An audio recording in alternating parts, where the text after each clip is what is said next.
They locked me in a room for days with almost no food after I refused to recruit other girls. Then I slipped out the back door that same night and never went back. My name is Valentina Romero. I'm 30 years old. I was in the escort life for a little over 3 years. Before any of that started, I was just trying to make it in Buenos Aires like a million other people. I had this small apartment on the edge of Palermo that smelled like old wood and the neighbors cooking. I'd wake up early, make the strongest coffee I could stand, and walk to the dance studio where I worked as an assistant.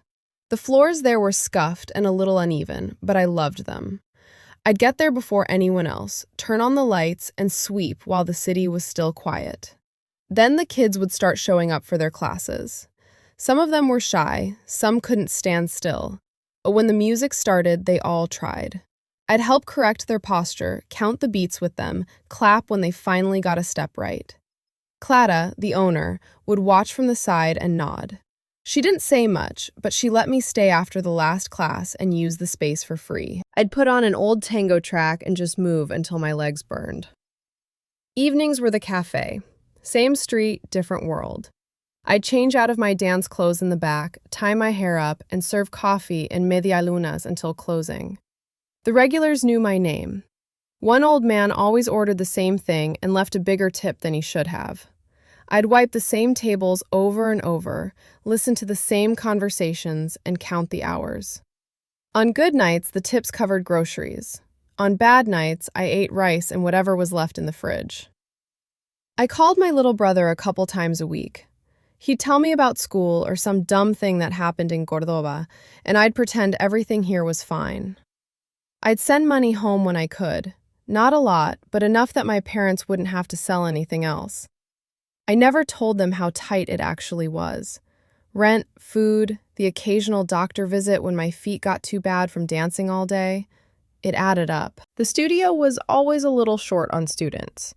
Clara would look worried when she thought no one was watching. I'd tell myself it was just a slow season. Next month would be better. I had this picture in my head of what success looked like. My own small class. Kids who came because they wanted to, not because their parents forced them. Being able to visit home without feeling like I had failed.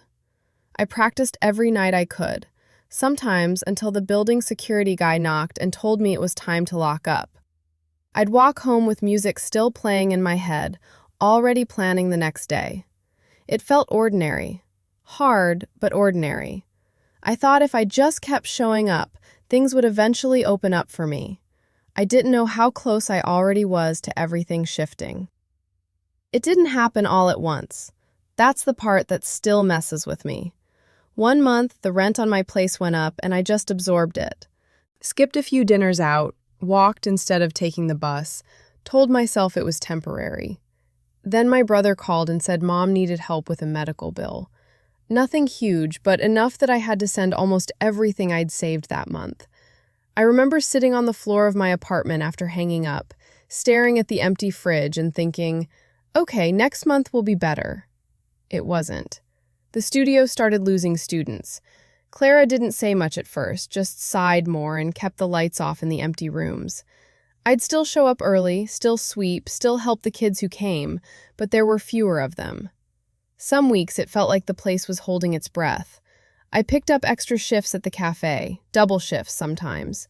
My feet were already wrecked from dancing, and standing behind that counter for 10 hours made everything worse.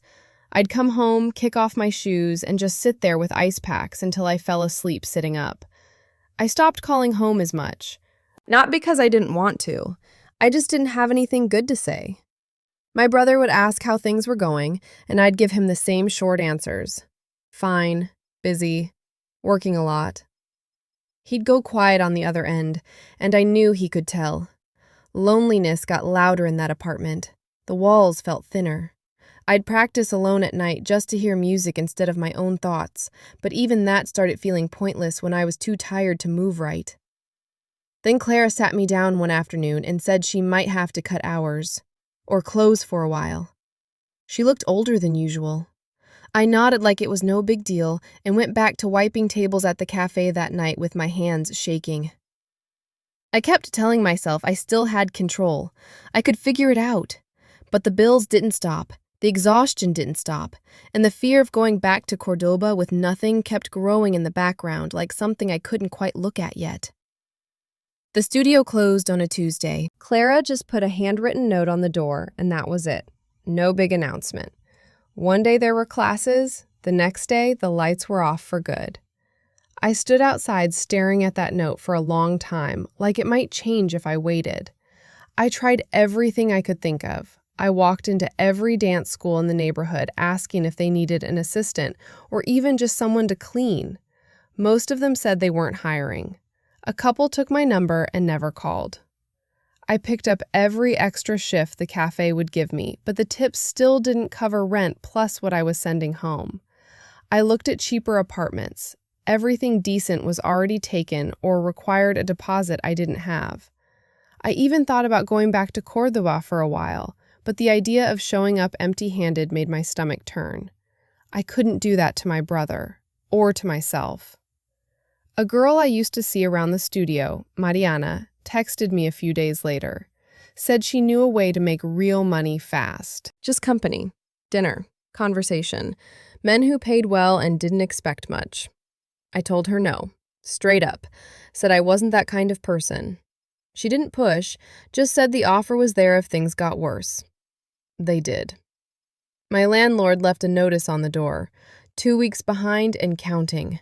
My brother's school fees were due, Mom's medicine. I sat on the edge of my bed one night with all the numbers written on a piece of paper, and none of them added up to enough. I kept thinking something would open up, a job, a miracle, anything. Pride is a heavy thing when you're tired. Shame is heavier. I told myself I'd find another way until the words stopped sounding real even to me. Mariana texted again a week later. Same message. Simple. I stared at it for almost an hour. My hands were shaking. I thought about everything I still wanted to be. Then I thought about the eviction notice and the quiet way my brother had started saying, "It's okay, don't worry," when I knew it wasn't. I typed back 3 letters. Yes. Mariana texted me the address around 6. A building in Recoleta, not far from the park. I took a taxi because the buses felt too public that night.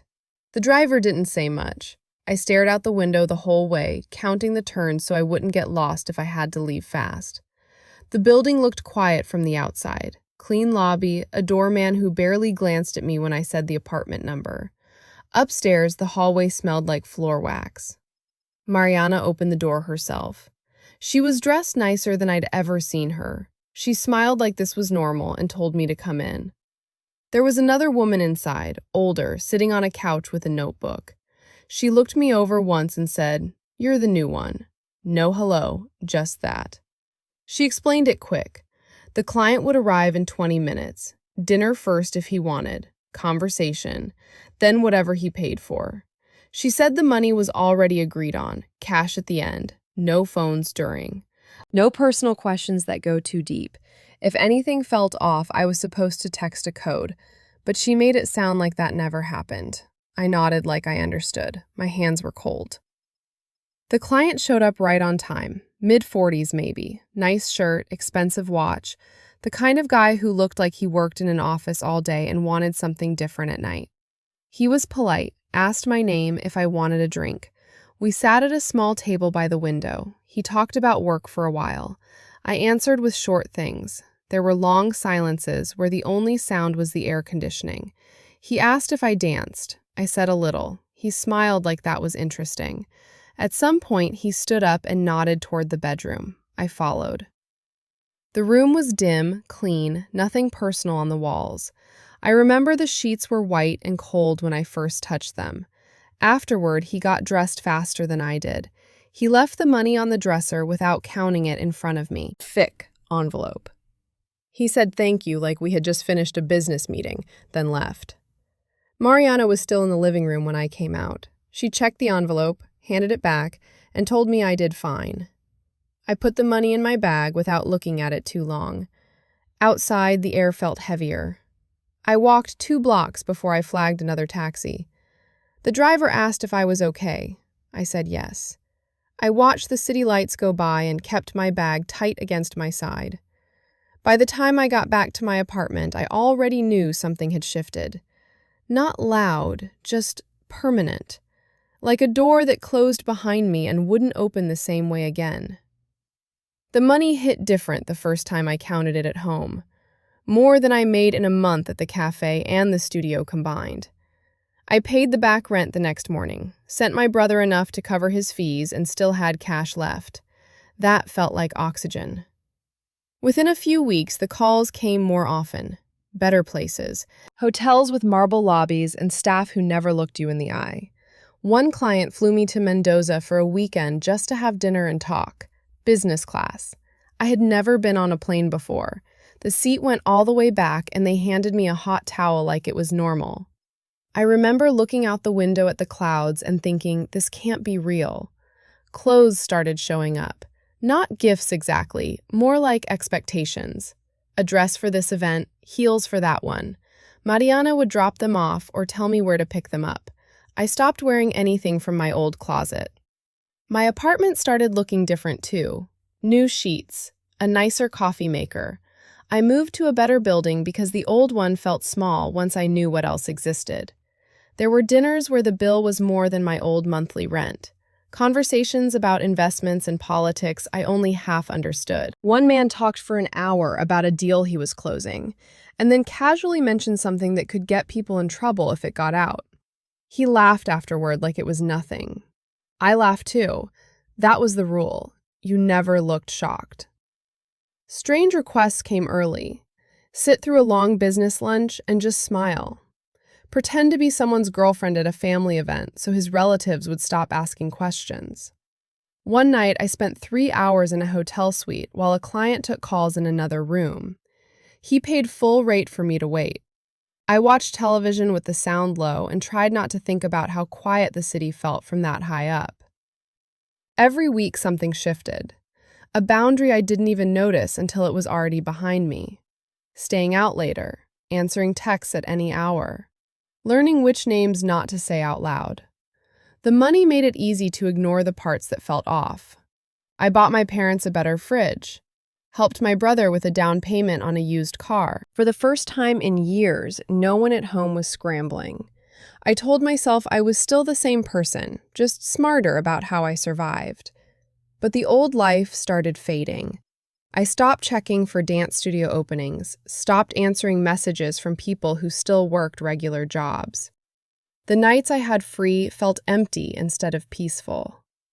One evening, I was getting ready in a hotel bathroom, putting on earrings that cost more than my first month's rent in Palermo, and I caught my own reflection. I didn't look tired the way I used to. I looked like I belonged there. That was the moment it settled in. This wasn't a temporary fix anymore. This was just my life now, and walking away from it already felt harder than staying. The changes didn't announce themselves, they just settled in. Clients started asking for more of my time, not always the obvious stuff. One man wanted me to sit through 3-hour dinners while he took business calls in another language. Another needed me to answer his phone and pretend to be his assistant if certain numbers came up. I learned to smile through conversations I didn't care about. Learned to ask the right questions so they felt heard. After a while, it became automatic. I could read a room in under a minute. Who wanted attention? Who wanted silence? Who was testing me? I stopped using my real name with most of them. Different versions depending on the night. It got easier than I expected. I'd invent little details about a job or a family that didn't exist and keep them straight without thinking. At home, I'd delete every message before I went to sleep. Habit, like brushing my teeth. My brother still called. I'd pick up and tell him I was working late at a new restaurant or helping a friend with an event. The lies came out smooth. He never pushed. That made it worse somehow.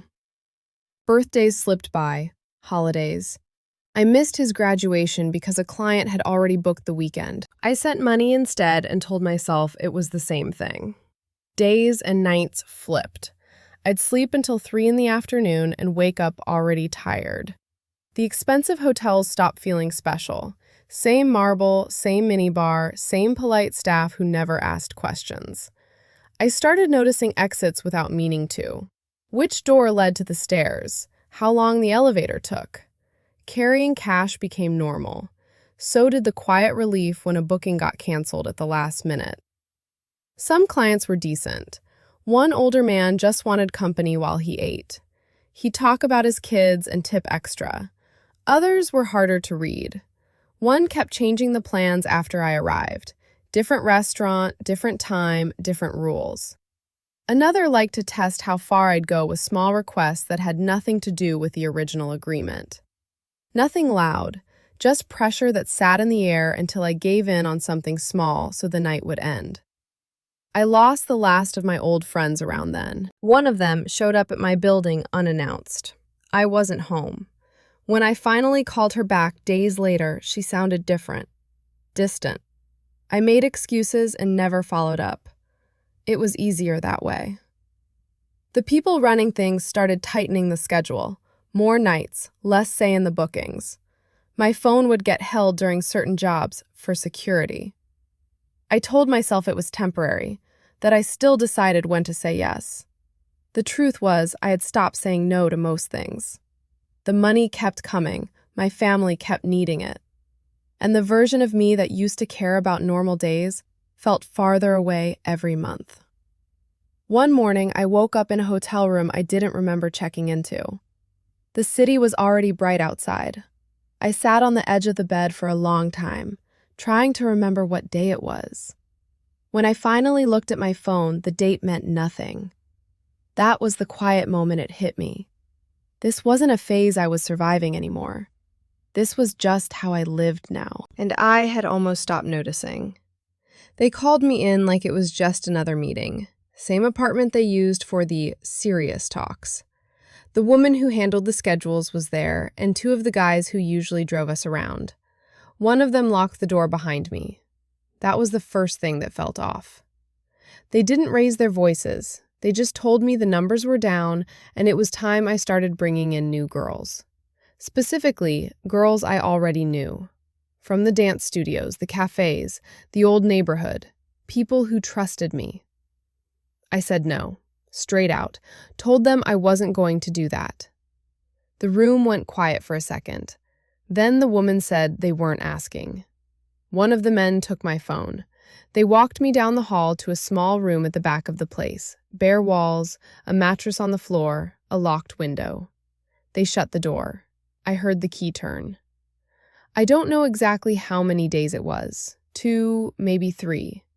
They brought water and a little food once in a while. Every few hours, someone would open the door just enough to remind me what happened to people who kept saying no. They mentioned my brother's name once, my parents' address in Córdoba. Nothing loud, just facts like they were reading from a list. When they finally let me out, I could barely stand. My legs shook. Someone handed me my phone back with the battery dead. They said I could rest that night and we'd talk again tomorrow. Everyone looked at me like the problem was solved. I waited until the hallway got quiet. The guy who usually sat near the back door stepped outside to smoke. I didn't think. I just walked. Out the back exit, down the alley, onto the street. I kept walking. No bag, no money that wasn't already gone, bruises on my arms from where they'd held me earlier. The city was still moving. Cars, people leaving bars, someone laughing on a corner. None of it had anything to do with me. I walked until the sky started getting light. Found the bus terminal. Bought a ticket to Córdoba with the last cash I had hidden in my shoe. Sat in the back and didn't look at anyone. When the bus pulled out, I knew I was done. There was no version of going back that didn't end with someone else getting pulled in. That was the line. I crossed it by leaving, and I never crossed it again. The bus ride to Córdoba took forever. I kept waiting for someone to stop it. Nobody did. When I got off, I went straight to my parents' place. I told them I'd been robbed and needed a place to stay. They didn't ask many questions. I changed my number the next day. Then I changed it again a week later. The first months were pure survival. I took whatever work I could find, cleaning offices at night, helping in a small bakery, anything that paid cash and didn't ask for a long resume. Sleep was the hardest part. I'd wake up convinced someone was outside the door. Some nights I still check the locks twice without thinking. I tried going back once, not to the work, just to Buenos Aires to collect a few things I'd left behind. I got as far as the bus station and turned around. The fear was louder than any practical reason. After that, I stayed put. Friends from the old life stopped calling. The ones who did, I didn't answer. It felt safer to let everything from that time die quietly. Money was tight for a long time. Teaching tango to kids in a small studio didn't pay much, but it was the first thing that felt like mine again. The first few classes I could barely get through without my hands shaking. The kids didn't notice. They just wanted to move. That helped more than any advice anyone could have given me. There were days I hated myself for staying as long as I did, especially when they asked me to bring other girls in. That part still sits heavy. I go over the moments I could have left earlier and didn't. Guilt doesn't keep a schedule. Neither does shame. Some nights I still hear the key turning in that door. I never did therapy the formal way. Couldn't afford it at first, and later I just didn't trust talking about it out loud. I kept it to myself. Most people here only know I lived in Buenos Aires for a while and came home. That's enough. I'm 30 now. I live simply. I teach. I send a little money to my brother when I can. Some mornings I still wake up, and for a second I don't know where I am. Then I remember I'm not there anymore. That has to be enough. I don't tell this story often. When I do, I just want people to understand one thing. Leaving wasn't the brave part. Staying alive after was.